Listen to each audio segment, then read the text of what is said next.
2시간 전에 마감한 트레이더가 생생하게 전하는 글로벌 마켓 리뷰 델타원입니다. 우리 증시는 갭 상승 출발 후 장중 조정다운 조정 없이 이평선을 따라서 꾸준히 상승하며 무려 4%에 근접한 상승을 하였고, 해외 시장 또한 변동성을 이틀 연속 누르면서 급반등에 성공했습니다. 시장이 갑자기 리스크 온으로 전환된 이유에 대해서 미국이 셧다운이 마무리될 것이라는 기대감 때문이다 라고 하지만, 채권 시장은 별다른 반응이 없었는데요. 하지만 골드가 2.8% 넘게 상승한 등 전반적으로 리테일들이 투기 수요가 붙은 자산 위주로 큰 반등이 나왔다. 이게 핵심이라고 봅니다. 자, 시장 어떻게 보고 있는지 대응 전략과 함께 이야기합니다. 먼저 아시아 세션 리뷰 시작할게요. 우리 증시는 갭 상승 출발 후 처음 30분간은 외국인들이 선물을 4천억 가까이 매수하면서 시장을 끌어올렸어요. 그러나 첫 30분이 반등 이후에는 현물 매수가 선형적으로 따라오지 않으면서 차익 실현이 나오기도 했습니다. 시장이 조정을 받은 자리는 9시 현물 시가선까지였는데요. 이 조정에도 외가격 콜옵션만 눌렸고 풋옵션은 사실상 전혀 살아나지 못했습니다. 즉, 오늘의 시장 흐름은 변동성 매도가 핵심이었고, 지수가 상승할수록 먼데이 위클리 옵션과 이번 주 만기가 되는 11월물 먼슬리 옵션 모두 강력한 변동성 매도를 맞았습니다. 하지만 V코스피 지수는 계속해서 40포인트대에서 움직이고 있는데요. 이는 V코스피 지수의 구성 요소가 근월물 만기에 다가갈수록 근월물이 비중이 줄어들고 차근월물이 비중이 늘려서 지수를 산출하기 때문이죠. 그 이야기는 우리 증시 상승 추세가 12월물에도 이어질 가능성을 12월물 옵션 가격이 반영하고 있다는 것입니다. 또 달리 이야기하면 이번 주 목요일에 만기가 되는 11월물 콜옵션도 기본적으로는 추가 강세의 가능성을 내포하고 있다는 것이죠. 여하튼 오전 9시 30분에서 10시까지는 외국인이 현물 매수가 적극적으로 따라오지 않으면서 지수가 힘이 빠진 듯했지만, 그보다 더 강한 변동성 매도가 시장의 하락을 틀어막았고, 10시 30분 이후에는 외국인들이 선물을 선형적으로 매수하기 시작하면서 오후 2시 30분까지 무려 1조 5천억을 매수하자 지난주의 하락 초입에 해당하는 579포인트대까지 상승하게 됩니다. 이 상승으로 콜옵션이 살짝 오버액션을 했는데요. 또 이렇게 올라온 옵션은 마켓메이커들이 닥치고 패버렸죠. 시장이 고점을 찍은 것은 오후 2시 22분이었지만 콜옵션은 그보다 먼저 빠지기 시작했고요. 한 2시 30분 이후에는 양 옵션 매도가 극에 달하면서 지수를 조심스럽게 아래로 누르기 시작했어요. 외국인들도 1조 5천억가량 매수한 선물을 빠르게 청산하면서 포지션을 줄여서 종가 기준으로는 순매수분이 절반 이상 털어내버렸습니다. 선물 미결제 약정은 11월 이후 가장 낮은 수준까지 밀려버렸는데요. 11월 4일에 시장이 고점을 찍고 하루 종일 밀렸던 것을 생각하면 그때 이후로 늘어난 매도의 미결은 모두 다 빠져나갔다라고 볼 수 있겠어요. 우리 시장의 외국인들이 선물만큼은 좀처럼 추세 롱이든 추세 숏이든 잡지 않고 있는 게 올해 내내 있었던 일인데요. 지수가 크게 올랐다 하지만 현물 시장에서 외국인들의 흐름은 조금 수상해요.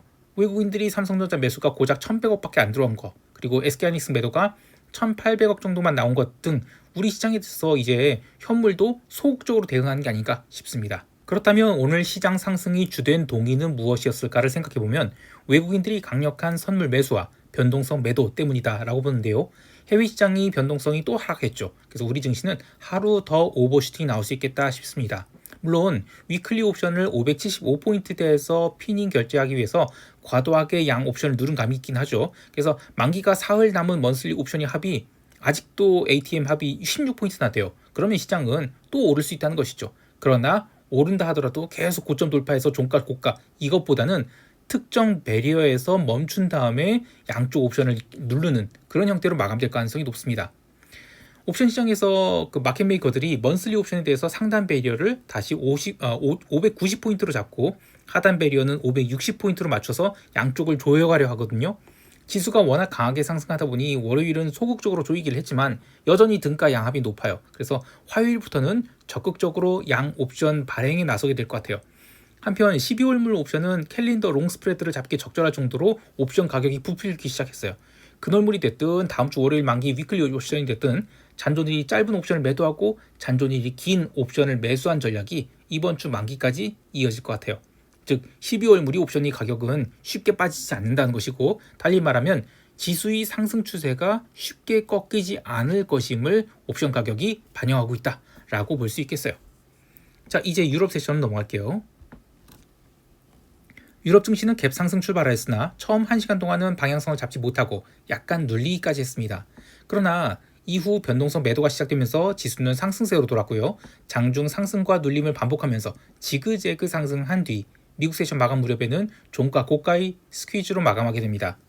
시장이 상승 이후로 미국이 셧다운이 종료될 것이라는 기대감 때문에 지수가 올랐다라고 하는데요.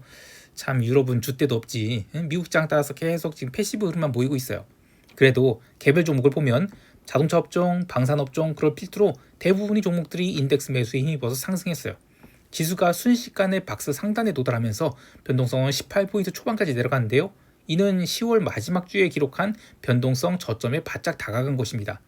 유럽 증시는 아주 철저하게 비추세 흐름을 보이고 있네요.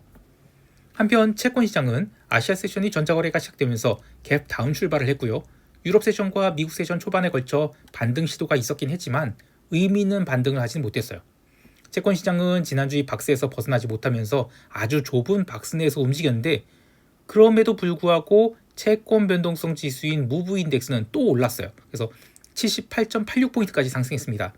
별다른 경제 지표가 없었지만 채권 변동성이 계속 상승한 이유는 셧다운이 종료되면 발표를 미루었던 미국이 경제 지표 발표가 이루어지면서 채권을 아래로 밀어내지 않겠느냐라는 우려 때문이라고 하는데요. 이따가 골드 얘기하겠지만 완전 정반대의 엉뚱한 소리거든요. 누가 엉뚱한 소리를 하고 있는지 이따 말씀드릴게요. 자, 충분히 그럴 수 있다고 봐요. 저는 그런 의미에서 오늘 기름을 제외하고는 다른 원자재들이 강하게 움직이고 또 원자재 통화도 강세를 보인 것은 이후의 채권 시장 흐름이 약세로 전환될 가능성을 암시한다라고 생각해요. 통화시장에서는 엔화가 눌리고 오지달러가 강세를 보였는데요. 아시아 세션의 전자거래가 시작되면서 엔화가 눌리고 오지달러 강세 보일 때 그 일본이 대규모 경기 부양책 추진할 것이다 이런 기대감으로 엔화는 이후에도 제대로 반등을 못했습니다. 근데 오지달러는 상품 가격이 꾸준히 상승하니까 아주 당대 양봉을 만들었죠. 오늘 전반적으로 그냥 그 DM 통화들은 시원찮았고 EM 통화가 강세를 보였어요. 오늘까지는 그렇다 할 수 있는 수준인데 내일까지도 이들 통화가 강세를 보인다? 그러면 시장은 조금 더 리스크 온의 흐름을 이어갈 수 있겠습니다. 상품 시장에서는 아시아 세션 시작부터 골드가 강세를 보이기 시작했고요. 상해 금속거래소 열리는 시간에 맞춰서 골드가 4,050달러로 돌파하니까 이후 유럽 세션과 미국 세션 마감에 이르기까지 계속해서 매수세가 유입되면서 종가 고가로 마감하게 됐습니다.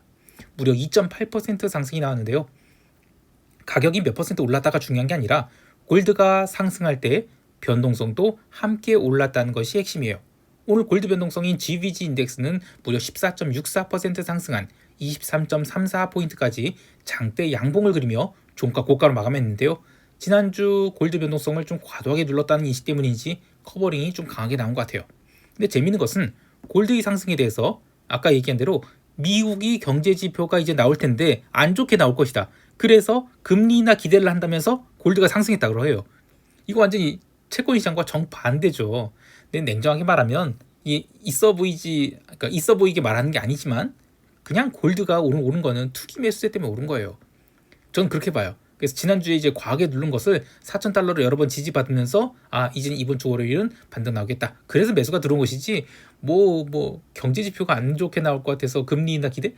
이거는 좀 말이 안 되죠. 라고 생각해요. 자, 그 외에 이제 구리는 공급 부족 이후로 상승이 나왔다 하지만 이것도 지난주에 제대로 못 오르고 과하게 누른 것을 이번 주에 좀 한꺼번에 반영한 것이 아닌가 이렇게 생각합니다. 자, 이제 미국 세션으로 넘어갈게요. 미국 지수 선물은 아시아 세션이 전자거래가 시작되자마자 갭 상승 출발하였고요. 이후 꾸준히 계단식 상승하면서 시가 갭 상승을 맞이했습니다. 이 나스닥 갭 상승 폭이 1%나 됐는데 나스닥은 첫 1시간 동안 또 추가로 0.5% 상승을 해요.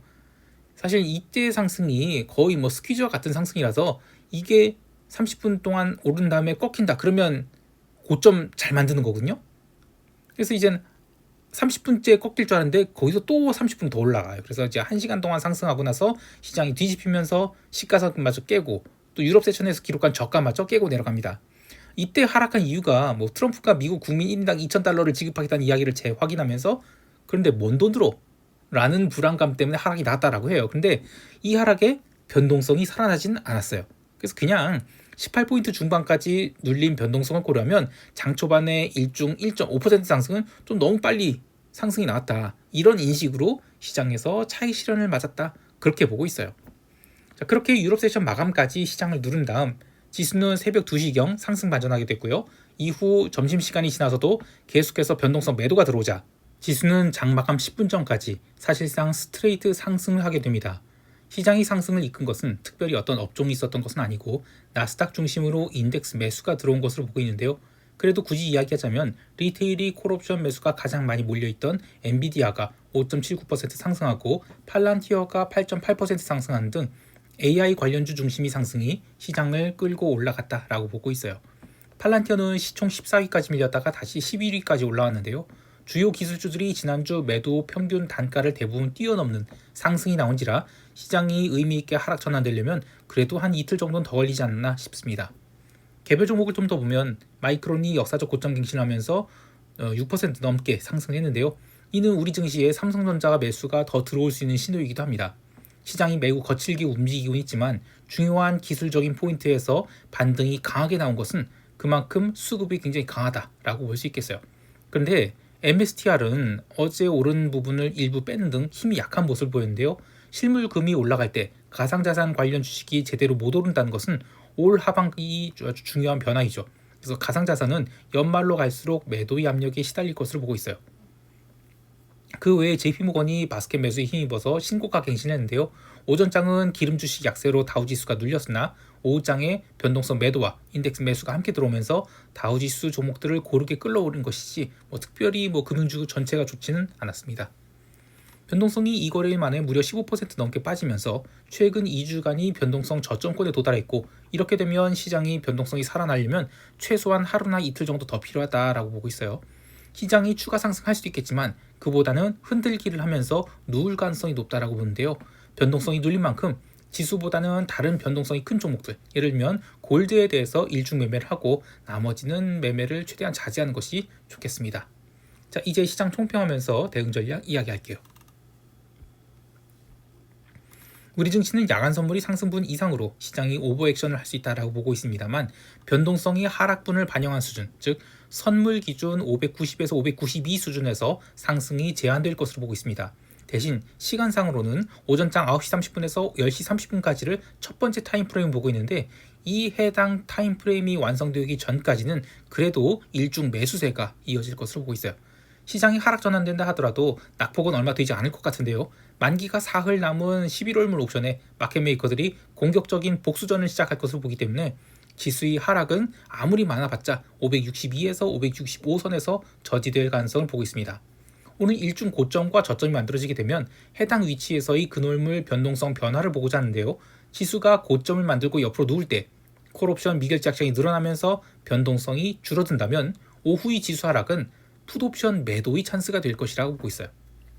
따라서 오전장에 590에서 592선에 근접할수록 콜옵션 매도를 조금씩 태핑해보다가 지수가 오전 10시 30분 이후에 눌리기 시작한다. 그러면 본격적으로 매도를 늘리고 또 지수가 하락한다 하더라도 562에서 565선 사이에서는 풋옵션을 매도를 노리면서 큰 박스를 만들면서 대응하는 것이 좋겠습니다. 해외 시장에 대해서는 미국 증시가 지금 갭 상승하고도 일중 언더슈팅 중은 모두 만회하고 종가 고가 양봉 만들었죠. 시장이 하락 추세 중이라고 생각한다 하더라도 중간에 이런 굉장히 거친 반등이 나올 수 있어요. 다시 하락으로 보려면 최소한 이틀 정도 도지가 만들어지면서 매도자들이 재정비를 할 시간이 필요하죠. 또 당장 이틀 동안은 별다른 경제지표 발표도 없어요.